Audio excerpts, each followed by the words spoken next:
Hey guys, what's happening? So we are jumping back into Justice League versus Godzilla versus Kong.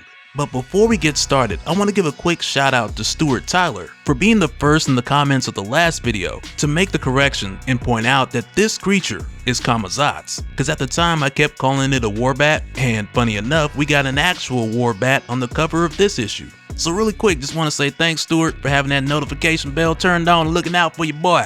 But yeah, going into this one, not only do we get more of King Kong, but also we get a look at what some of the other members of the Legion of Doom are up to. And on top of that, Godzilla's body count goes up.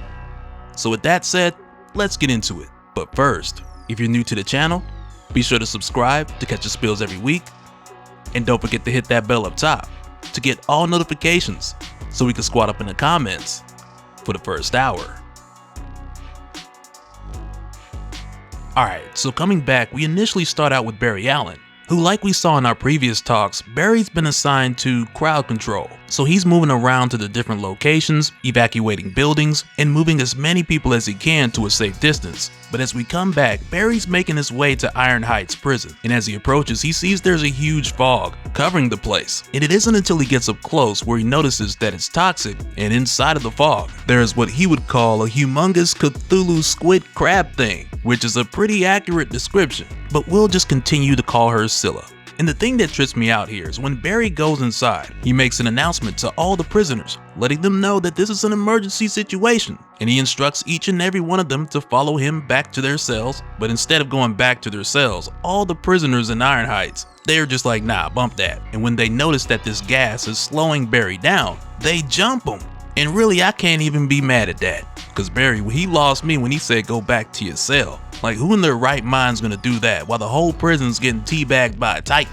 But fortunately for Barry, Supergirl shows up soon after, clearing out the gas, which allows Barry to get his speed back and handle the inmates. And just moments later, Hal shows up and he's helping Supergirl, who's now focused on Scylla. But all of a sudden, she says Kal-El, because it's right here where she notices she can no longer hear Superman's heartbeat. And at first, she's just completely shocked. And all she's saying is, I can't hear his heart. I can always hear his heartbeat, always, but it stopped. So for Green Lantern, he's just trying to piece together what she's talking about. And it doesn't take him long to realize that she's saying Superman is dead. So immediately, Kara just shoots back to Metropolis. And when we head over there, we just see Godzilla, the killer, doing his signature scream over Superman's dead body, while Billy Batson's over here like, get up, Superman. Come on, Superman. Get up, Superman.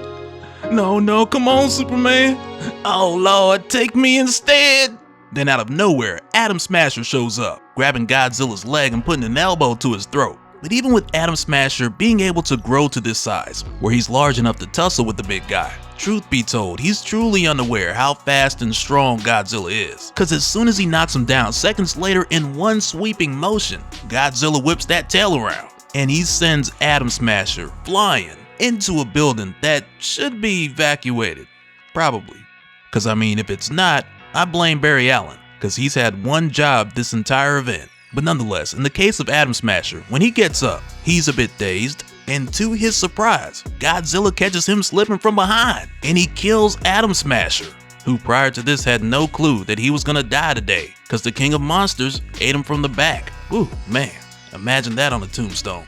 And right here, Hawkgirl grabs Superman and she tells Billy they gotta go. But for Billy, he's just like, this is his fault, so he has to fix it. Cause right now, he's not just blaming himself for what happened to Superman, but Atom Smasher too. So for a moment, Billy starts to taunt Godzilla, and he continues to move in closer. Cause at this point, Godzilla's just like, hey, anybody can get it. I've been catching bodies this whole series. You keep playing around, I'm gonna make this the conclusion.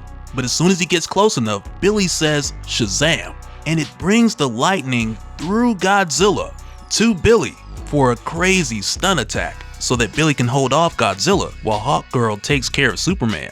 And with the perfect timing, Supergirl comes racing in from Iron Heights prison, fist first, so that both her and Billy punch Godzilla at the exact same time, and it puts Godzilla on his back, which now gives Kara a brief moment to go over to Kal and tell Hawkgirl to take Superman to the Fortress of Solitude and wait for her.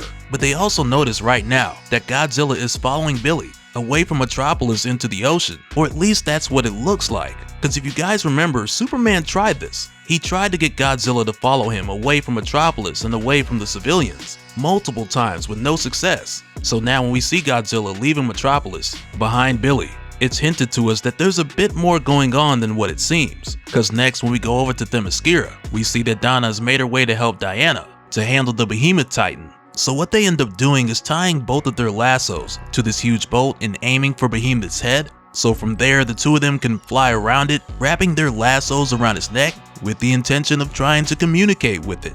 And at first, Donna believes that the plan is actually working, cause she can feel the creature's agitation waning. But Diana, she knows better than that. She tells Donna that's not what's happening, cause it's not that Behemoth is being calmed down, but instead it's being redirected. And we'll get a hint in a little while to where this Titan's going. But before we do, there's a couple of other stops we gotta make. Because first, when we go back to Iron Heights prison, where it's just Green Lantern and Flash, Green Lantern is single-handedly going against Scylla, while Flash is by himself facing the inmates. And while they're occupied, we see that Black Manta, Cheetah, and Captain Cold have made their way here. Cause like we saw, Black Manta's kinda got his own thing going on as far as what he plans to do with this whole Monsterverse invasion situation. Cause as it turns out, after he realized that Toyman used the Dreamstone to bring Skull Island and all the Titans here, he issued a contract with Deathstroke so that he could go after Toyman, while Black Manta came here with the others to blindside Barry and Hal so that he could recruit the escaped convicts and strengthen their numbers while the rest of the heroes are distracted by the Titans. And from what we see here, Black Manta's plan's working really smoothly,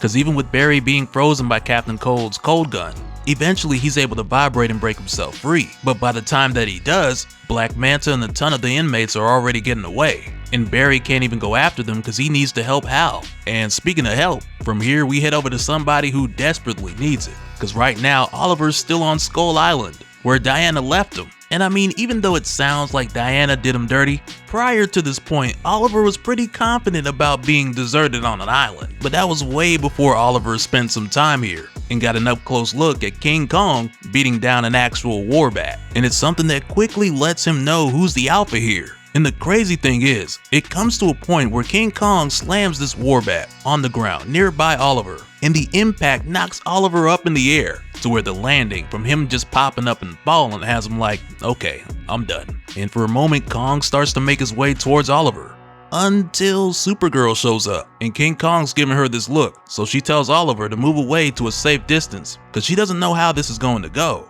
But we know good and well that look that King Kong is giving her. Cause right here he's just looking at her like, well, you know my name is King Kong and I've been known to grab women respectfully and climb up tall structures. So why don't you let me hold you one time so I can take you up to the top of one of these mountains? And as Kong is giving her this look, he reaches out to grab her and Supergirl just punches him. And it's not like a super crazy punch that takes Kong down, but it's more like his pride's hurt from the rejection. So from there, he just starts roaring and beating on his chest. Like, oh, you gonna do this to me? But also it's like Kong has learned a valuable lesson here. Cause I don't know how they do it where he from, but you can't just reach out and grab women on this earth. And just after this, we head over to Gotham City, where Batman and the others had just taken down Kamazatz. And we find out as a stopgap measure, they've used a heart rate dampening device to keep it sedated until they can figure out what to do with this thing. And right now, all they really know as far as what's happening with the others is that the creatures like Godzilla and Scylla are being lured out by a high frequency, similar to that of a dog whistle. And though Cyborg's not sure exactly where this is coming from, he tells Batman and the others that he's triangulating the source's location, so he should know where they're heading to soon. But then it's right here where Billy shows up. And as soon as he does, he's just going on about how it's his fault, he messed up, and how he messed up real bad, though he was just trying to help. But at first, the other heroes, they don't know what he's talking about. So he just tells them, Superman is dead. And for a brief moment, everyone is just silent. Until Cyborg is just like, hey, we gotta tell Lois. And right there, Batman is just like, no, don't say that. He's not dead. He's not. Nobody says a word to Lois, not until I see Clark. Which right there just has me thinking, Superman resurrection plan coming up. Cause I mean, hey, what could possibly go wrong with that? I guess we'll just have to wait and see. And just after this, we then head over to Lex Luthor, who's currently in the Chihuahuan Desert, uncovering a huge device that's emitting multiple beeps. And just going off of the last time that we saw Lex, when he woke up in his office and saw Godzilla outside the window, all we really knew at the time was that Lex Luthor was assessing the situation on what I imagine was a global scale. So now that we see him here, he's figured out some things, and he's got a plan brewing around what he's found. Cause as it stands, Godzilla's been showing the heroes what that mouth do. And I'm sure it won't be long before King Kong steps in. And when that happens, we'll see if he can handle it. Cause I'm sure that's the moment that all of this is building up to.